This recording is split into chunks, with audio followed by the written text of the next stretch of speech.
우리가 민주주의는 회의주의라고 표현하기도 합니다. 그 얘기는 대개 단체나 조직에서 어떤 의사결정을 회의를 통해서 하기 때문에 그런 얘기입니다.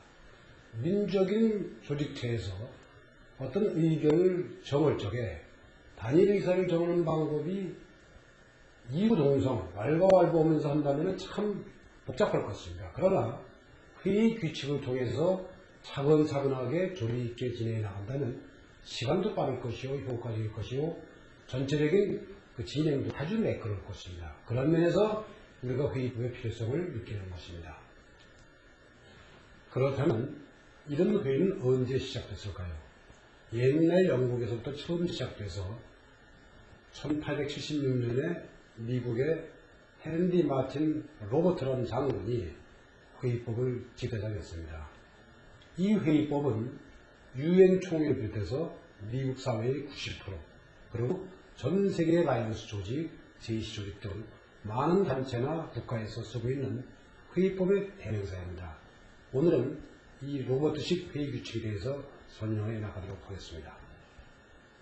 다음은 가장 중요한 동의에 대해서 말씀드리겠습니다. 영어로 말하면 motion이라고 하는데 자기의 생각을 어떤 일정한 형식을 갖추어서 회의체에 내놓는 것을 동의라고 합니다. 움직일 동자, 회의라는 의자입니다. 그럼 이런 동의는 개인 생각이지만 제청을 받으면 영어로 말하면 second입니다. 즉 제2동의나 마찬가지죠. 제청을 받으면 동의가 성립이 돼서 부의를 하게 됩니다. 또는 상정을 하게 됩니다.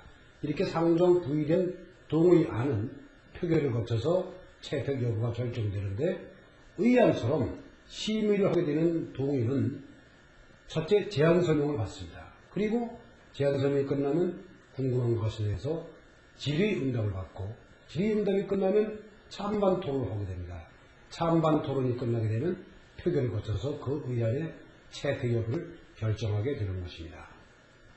다음은 표결의 방법에 대해서 말씀드리겠습니다. 일반적으로 특별한 규정이 없다면 만장일치를 통해서 결정하게 되는데 한 사람이라도 반대했으면 이 만장일치는 못 씁니다. 그때는 의장이 거수 방법을 쓰게 되겠죠. 그러나 특별히 다른 방법을 채택한다면 또 가는데 표결 방법 중에는 투표도 있을 것이요, 호명법도 있을 것이요, 음성방법, 서신투표, 전자투표 등 여러 가지가 있습니다.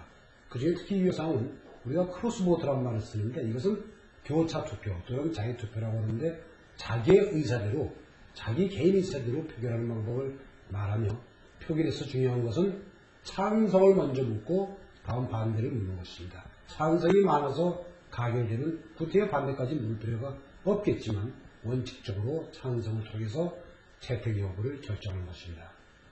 다음은 회의의 원칙에 대해서 설명드리겠습니다. 본래 13가지가 있는데 중요한 거 3가지만 말씀드립니다. 첫째, 회의 시작서부터 끝날 때까지 항상 중요한 것이 정족수 유지 원칙입니다. 이것은 회의가 성립되느냐 안 되느냐는 소위 성원 정족수, 의사 정족수와 표결할 때 쓰는 의결 정족수입니다. 이 정족수가 유지되어야만 회의를 할 수 있는 것이고 또 의결 정족수가 되어야만 표결에 달하는 것입니다. 두 번째, 일사부재 원칙입니다. 이것은 아까 말씀드린 한 회기 중에 한 번 부결된 의안은 같은 회기 중에는 다시 못 당한다는 그런 원칙입니다. 매우 중요한 것입니다. 그리고 끝으로 다수결의 원칙입니다. 다수결의 원칙이란 민주주의의 대표적인 원칙으로서 다수의 의견으로서 전체 의견을 삼는다. 즉 51%의 찬성이 있으면 49%의 반대는 묵살되고 51%가 지지했던 것으로 전체가 찬성하는 것으로 간주한다는 그런 원칙인 것입니다. 자, 다음은 이제 의장의 직권에 대해서 말씀드리겠습니다. 의장의 직권이란 다름 아닌 직무상 권한을 줄여서 직권이라고 합니다. 의장은 회의를 원활하게 진행하기 위해서 부당한 발언이 있으면 발언권을 제한할 수도 있고 또 부당한 제한이 있으면 이를 거부할 수도 있으며 방해자가 있으면 퇴장을 시킬 권리도 있습니다. 또한 회의를 끝나고 또 열고 하는 것은 소위 의장의 권한입니다. 회의 선언권이고 마지막으로 가부동수 결정권이 있습니다. 이것은 가부독수 결정권이라는 것은 가부가 동수식적에 어느 편을 들어야 됩니까? 이때 의장이 결정권을 행사한다는 소위 캐스팅 보트인 것입니다. 다음으로 이제 의사봉입니다. 의장이 어떤 가결이 되거나 시작을 하거나 또는 폐회를 하거나 의안을 상정할 적에 의사봉을 치는데 그럼 몇 번 쳐야 됩니까? 우리가 흔히 3번을 치는데 규정은 없습니다. 규정이 있다면 모르지만 그렇지 않으면 이것은 아까 말한 시작과 끝과 상정과 결정이라는 하나의 가시적인 시점각적인 표현입니다. 따라서 의사봉을 안 쳐도 관계없지만 이왕 친다면 3번 치는 것이지 의사봉을 2번 쳤다고 해서 부결된다거나 또는 안 쳤다고 해서 이것이 부결되거나 그런 건 아닙니다.